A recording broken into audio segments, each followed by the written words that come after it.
Okay, I want to get a recording of this because it's something I noted down yesterday that this particular host said, and it was as I was. Yesterday I created. Yeah, it's on this channel. Yesterday I uploaded a video. I uploaded just the one video to Targeted World, and it was this one here, very potent targeting to my heart. So it was the video I made. It wasn't in the planning, but it was a responsive. It was a response from myself to targeting that occurred while I was sleeping. So very potent targeting to my heart just hours after creating a new YouTube channel. So this happened. This attack happened the day, just hours after I had created a new YouTube channel, which was going to be a companion channel to this, where I would put more of my own evidence, which isn't just like footage of gang stalking, etc. It's more focused on my diary, etc., and stuff I've been finding in films that's quite disturbing and kind of concerning for me. It's stuff that's very close to home and just points to the foreshadowing of events in the future, going way back to films in the 70s, 60s, 70s, 80s, 90s, and so on. In this video, once I'd uploaded it, I was typing in the description box. I'd just finished typing in the description box, and then I overhear in the background this host of Classic FM. I always have Classic FM playing in the background, and then I suddenly hear. I had to do a double take because it was very strange. It was an introduction she did to the final track she was playing. She was signing off her session with this one track. I'm just gonna pause this a minute. So she was signing off her session with this one track, and it was a theme tune to a film, and the film happened to be Star Wars. So she signs off. She's just played the last track. She then waffles on for a bit in between tracks, and then she's about to finish her session, and she ends it with Star Wars. But it was what she said in the introduction, and how she said it, while I was reading. I'd literally just finished typing in the description in the description box. So I've been saying this in the description box. Film 19th of March 2024. Audio insert recorded 19th of March, and the audio insert is just the vehicular harassment that was going on. If you are open-minded enough, brave enough, bold enough to listen to my story before it is too late, I am more than willing to share. I am currently not reaching nearly enough people that bringing my evidence out into the open would make any difference. I am now afraid for my life, and unfortunately the very people who I felt would give me that opportunity to relate my story appear to have either been manipulated by other agencies who have been actively or indirectly involved in a smear campaign directed against my name. I also have some very interesting and potentially incendiary material that sheds a negative light on the Hollywood film industry and also other closely related industries. It involves the ability to foreshadow events in the future, and at the moment that is all I can and will say. So just referring to that, I do have evidence that I've been gathering over the last 4 or 5 days. There's a lot of more films that I know of that contain more evidence of foreshadowing events in the future, and basically having a knowledge of what's going on, what's going to happen in the future, and it's rife in Hollywood movies. So there's something going on, and I'm onto it, and I've got evidence. I'm gathering evidence currently, and that's what I've been doing the last 4 or 5 days. And then suddenly I was attacked yesterday with a very potent attack while I was sleeping. And that came after I'd created the new channel, which I was hoping to or planning to upload this evidence that I've been gathering over the years, and particularly over the films, and also my diary notes.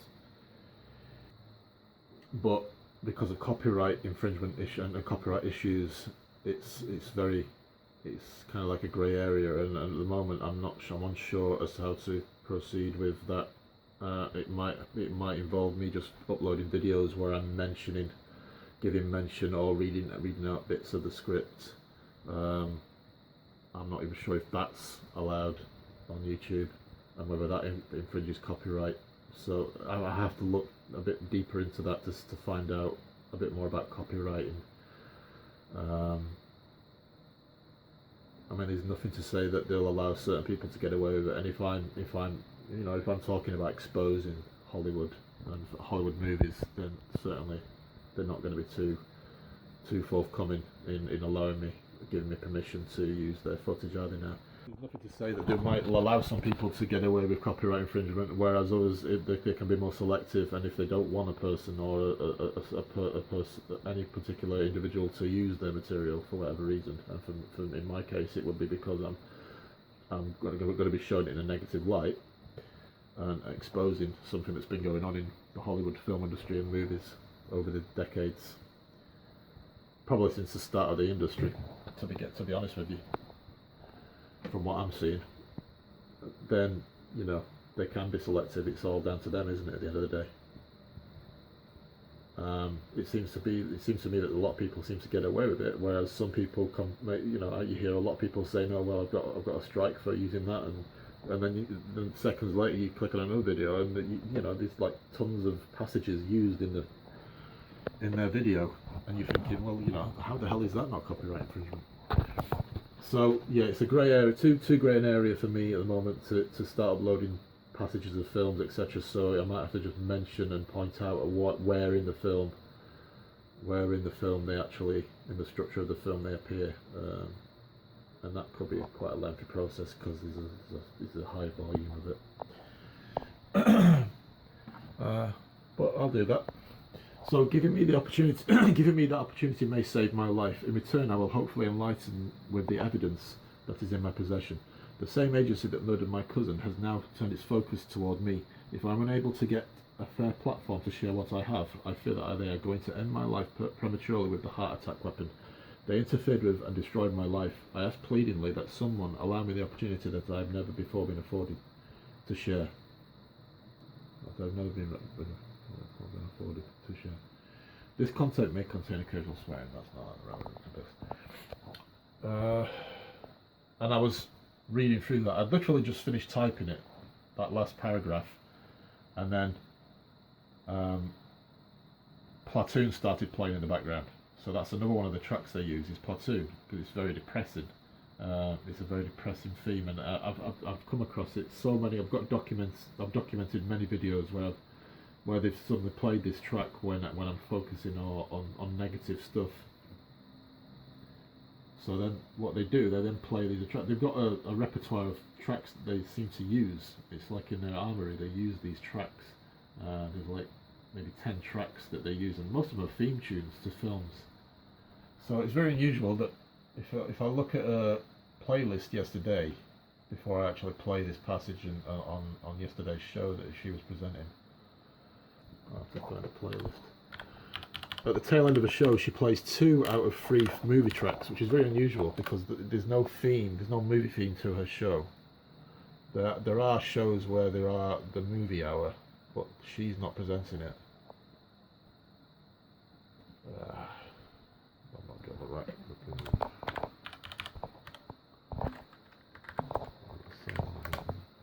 So Classic FM playlist. If I check her playlist from yesterday, so you can see there. I'll start from the very first track she played on her shirt.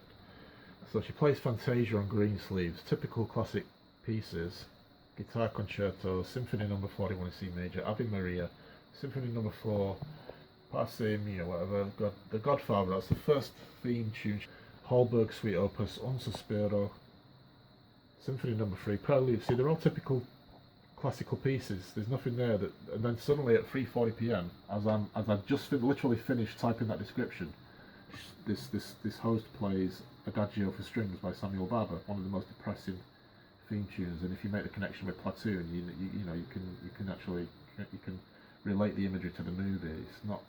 It's not positive. It's very negative kind of music. It's very depressing, and they seem to always use it. I've got several examples of this happening. I mean, I've been in the past. I've been watching Platoon with someone. I've just literally started watching Platoon with someone else, and suddenly, like within a couple of minutes of playing the movie, on Classic FM, they play this theme tune, and that's happened on maybe 2 or 3 occasions in similar circumstances, just with that movie alone. One of them I managed to record. So, Adagio for Strings, Samuel Barber, 1910-1981, 3:40 p.m. I'd actually just literally finished typing the description and been talking about, in that description I was talking about on 3 separate. I am now afraid for my life. Giving me that opportunity may save my life. I fear that they are going to end my life prematurely with a heart attack weapon. And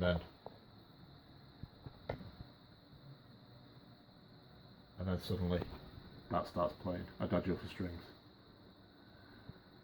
And then another classical piece, but then she signs off with the Star Wars main theme, and the whole point of me mentioning that is listen to how she introduces it.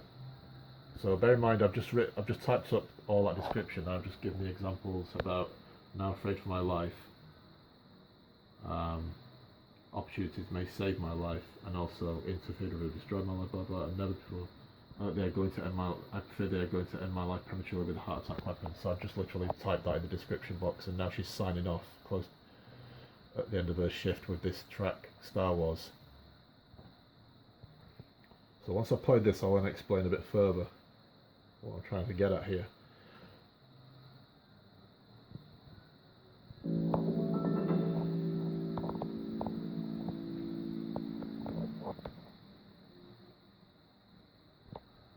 Fouet d'Albon, excuse my French. It is album Leaf, written by Emmanuel Chabret and our pin. Just a quick question. Did you ever see Wreck, the film Wreck?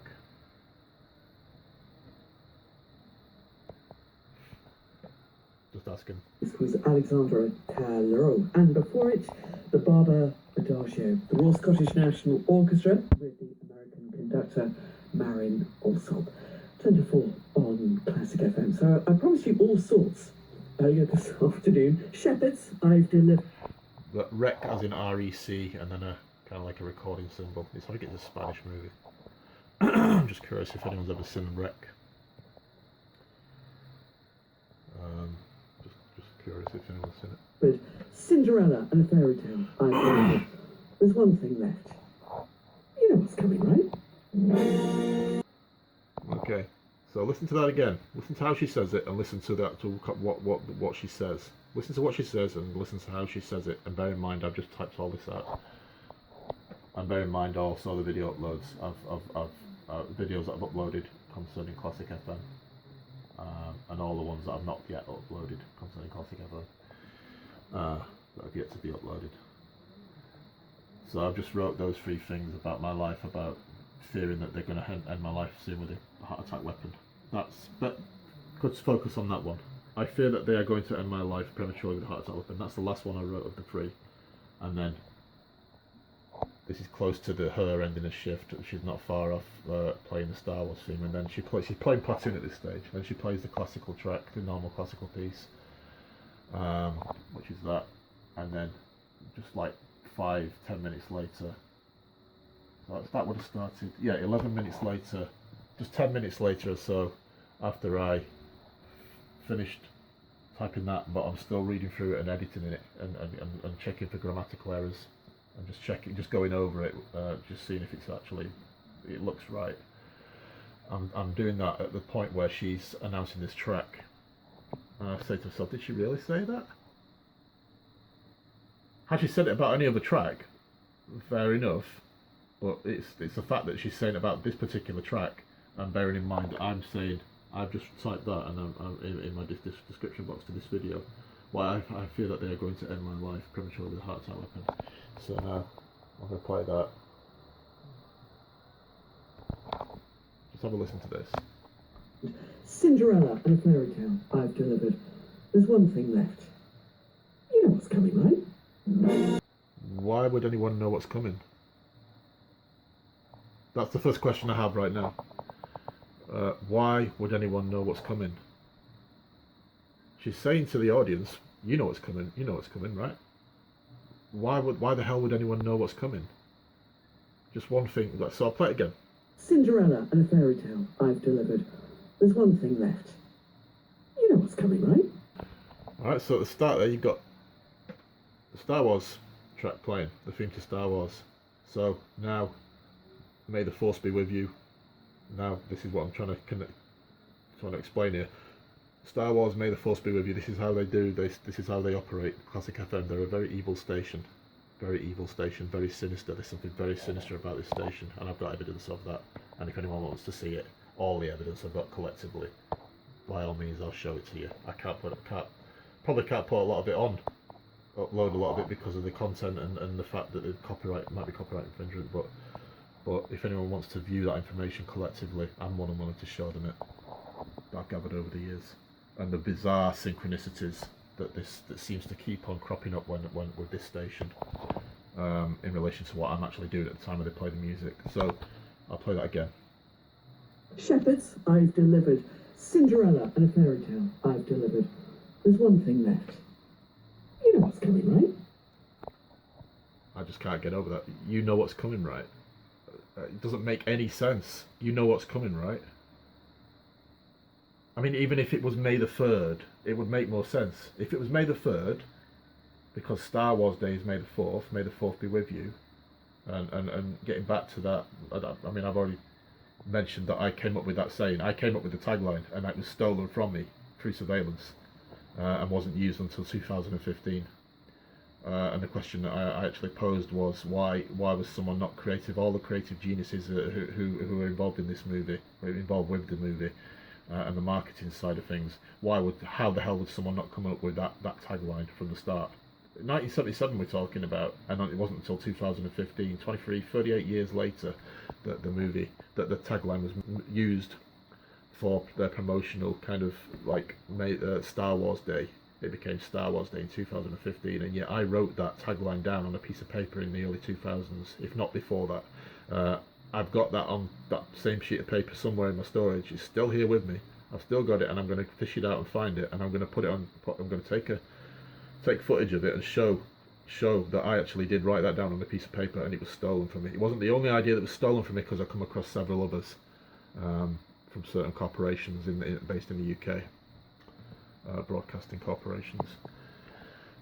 So now I'm going to play this one more time, and then I'm going to just talk about. Afternoon, Shepherds, I've delivered.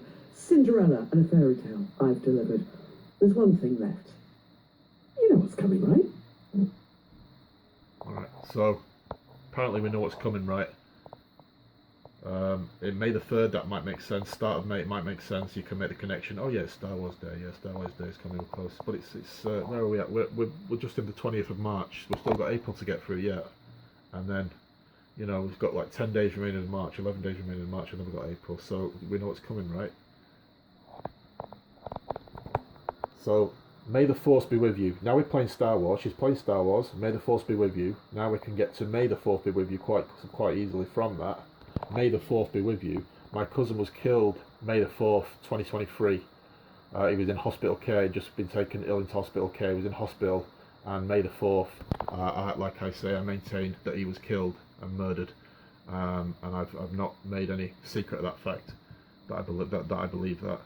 And May the 5th, I contacted a mutual cousin of ours, and she told me that he died early that morning. But he could have died on May the 4th. I don't know. She doesn't know what happened in that hospital, because I don't think anybody was with him. So I don't know. No one knows what went on in that hospital once he was taken into care. But on May the 4th, my cousin, if he wasn't killed on May the 4th, then he died on May the 5th. They could have used the heart attack weapon on him May the 4th while he was in hospital care. I'm not going to say who they are. I won't imply. I'll just say that they could have used the heart attack weapon on him while he was in hospital care and then finished him off. When bear in mind, this was 1 week after I contacted him for the first time in 3 years on Facebook. He dies 1 week later, and that's just a couple of months after I start my Targeted World channel and upload the videos. Some of the last videos that I uploaded towards the end of March time were a couple of videos in which Eric Hecken gave mention of the heart attack weapon during the podcast. and he says he declared that it is a reality. Just a few weeks after that, I get a call from the health centre asking me to go in, if I can go in and have a health check that same day while I'm out and about. They want me to go into that afternoon. They've got a slot. They've just suddenly got a slot, and they can manage to fit me in. And can I go in and have a health check suddenly? And I was told that they're concerned. They're concerned about my health, and something like bullshit like that. As though there's some urgency to get me into the health centre to get this health checks out of the way, to have me have a health check, and you know, what's the rush? What's going on? What's so urgent about this? So even at that stage, I was curious. And then weeks later, I contact my cousin on Facebook. Just suddenly get the impulse to contact him out of nowhere. Not contacted him for 3 years. Neither of us had any interest to contact one another. Suddenly get the impulse to contact him. But what's weird about that is, the first thing I say to him is hello. Within 10 minutes he's replied. He said, when we're talking, we're chatting. And the first thing he says to me is, I was only thinking about you earlier. And bear in mind, we've not spoken for 3 years. And he says that to me. That's the first thing he says to me in that conversation is, I was only thinking about you earlier.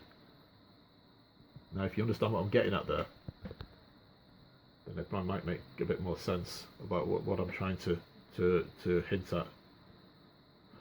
I've actually said it before in previous videos, but suddenly, you know, two people suddenly get the urge to think about one another on the same day, within like the same time frame, like hours of one another. What does that tell you? Well, it tells me that there was some kind of voice to skull used that was transmitting the idea of both of us to contact the other. And it transpires that I was the one who contacted him. He could have just as easily contacted me a little later in the day. He might have got the impulse, but I got the first impulse. I acted on the impulse to contact my cousin. He could just as easily have contacted me, and he probably would have done. Going off my suspicions of what was going on, the dynamics of what was going on. So I contact him. Within the opening passage of the conversation, he's dropping on me that he's had 4 heart attacks. Hence, I didn't know anything about the heart attacks, and so the reason why someone would want to try and use voice to skull to try and get one to contact the other is because they want me to get that information. They want me to be knowledgeable about his heart attacks. So once that happens, they can then use that against me, because they know then that they're going to kill him. So let's just say that at this point they know they're going to kill him, but they want me to know about the fact that he's had 4 heart attacks. So they want that in my mind. They want that implanted in my mind, that knowledge, which I didn't have. I didn't know anything about the 4 heart attacks in the 3 years without any contact. He'd had those 4 heart attacks.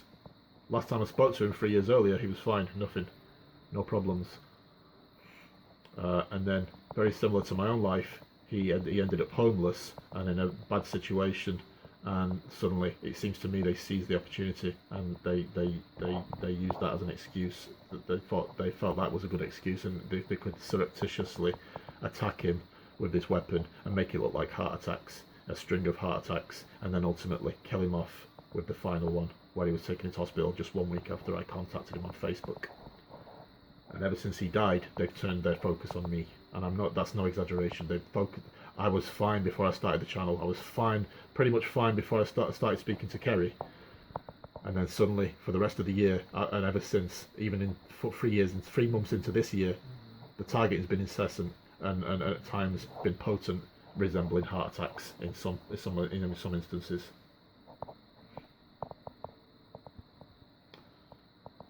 I mean, for example, last night I was sleeping. I'm having a dream. I'm about to press a button which stops certain music playing in this dream sequence. I press the button, and the music happens to be Bon Jovi's "Shot Through the Heart." I mean, please. Okay. One, I don't like Bon Jovi. I don't listen to Bon Jovi. Where's Bon Jovi come from? "Shot Through the Heart." Okay. There's no. Why would that appear in a dream sequence? And then why would the attack occur the moment I press that yellow button to stop music playing? press the yellow button. It's a yellow circular button, similar to like a machinery button where it's encased in a bit of metal casing, and it's kind of like you push it in to into the casing, like that kind of button, and then that would stop the music playing. As soon as I'm in that dream sequence, as soon as I pressed that button with my finger, the attack occurred and the dream stopped and I woke up. But at a fraction of a second after, synchronously with the attack to my heart, which was very potent and felt like a heart attack, as I mentioned in the video I uploaded yesterday, at quarter past two in the morning. Synchronously with the video, there was a beeping noise, and at first I thought it was a car beeping outside. And this has happened on many occasions in the past, where they will attack me following a dream sequence, and then suddenly they'll be beeping outside. So it's like this. There's a knowledge of what's going on. It's like already known what's happening. They're part of it. They're part of this bullshit that's going on. So and the same thing with my neighbours. They respond with banging on the walls. So what will happen is, in previous occasions, not yesterday, but this is the same thing that happened yesterday. But on many previous occasions, and I've captured the audio of this happening. I'll be dreaming. I'll have the dream. The dream's interrupted, but suddenly with very weird, either some word that manifests suddenly from out of nowhere, and then or a weird the sequence just suddenly becomes something else, transforms into something else, and from nowhere it's like imagine you're in a countryside setting having a picnic, and then suddenly a pack of wolves will appear from nowhere. I'm talking about that kind of thing. A pack of wolves will just suddenly interrupt the dream, and the dream will suddenly become nasty, like a flipping David Lynch movie. So like if you watch David Lynch movies, they're like dreams, and it's no different to that. It's suddenly it gets punctuated by weirdness, and I don't think that's a natural dream sequence. And they're using this, they're transmitting this through voice to skull. They're suggesting dream sequences in people's minds, and people are thinking these dreams are their own. They're not. They're having a whale of a time with this weapon. I'm serious. They're fucking with people's heads, and they've been doing it for God knows how long. They've been doing this stuff, and people have been thinking that these dreams are their own. Oh, I had a weird dream last night. I had a weird dream last night. Blah blah. This happened, and the strangest thing happened in this dream. Blah blah. And yet, what's to say that they're not under the same kind of surveillance as me, having the same shit done to them? Because people are playing around with this weapon like it's some kind of toy, where they can play around with humans' heads. That's what they do with it. It's a toy to fuck around with people's heads, and they're getting the kicks out of it. They've come across this weapon at some point in our history, and they've figured out how they can fuck around with this weapon, how they can use it as a plaything, as a play toy, for their own entertainment, and now they're having a right good laugh with it. They're having a right good whale of a time with it. It's a source of amusement for them. You get that sense when it's happening. You get that sense, and you get the sense because of what's happened. I can't describe, but I can't describe now, but I can explain it in future videos, what the dynamics are in these certain scenarios, what goes on, what actually happens. So you'll be targeted. So, for example, in the past, I've had the dream sequence suddenly manifest. I'll wake up, I'll be attacked, in response to the dream sequence, and then they'll be beeping straight away outside the house, like me, like that. And then the neighbours will start banging on the wall straight away, all in this condensed time period, like just a few seconds. And then you'll be targeted to some part of your body again. And then it'll keep going. When you acknowledge the targeting, they'll do it again, so they can see that you've acknowledged it. So they then target you again to let you know that they can see you've acknowledged it, and it just goes on like that. That's how it works. It's sick. It's sick and twisted. It's evil. You're dealing with satanic people here. We're dealing with satanic people, satanic minds that are getting off on this weapon, on using the weapon. It's not being used to test guinea pigs. It's not being used for a purpose, and the worrying thing about this is, yes, we are guinea pigs. To all intents and purposes, we are the guinea pigs, and the whole point of this weapon is they're going to be able to use it. They're planning to use it wholesale on the whole of society. They can use it en masse against people. It has been used en masse. Look at what's been going on in the news. Just check out events in the past that have been been going on, that have occurred in the past. If you want, go check an online newspaper, check the headlines from each newspaper, go back, just check it day by day and see what's going on, and you see what's captured the headlines, what's the main headline. Just check out all the weirdness that's going on around the world. Take the time to do that. Have a look. Retrospectively, go back and look. Just look day by day what's been going on, and just try and find those little segments in newspapers or news bulletins. And you can see what's going on in the world. There's a lot of weird shit going on in the world. A lot of it would be related to what this weapon and the technology and the surveillance. And we're oblivious to it. In the main, we were completely oblivious to it.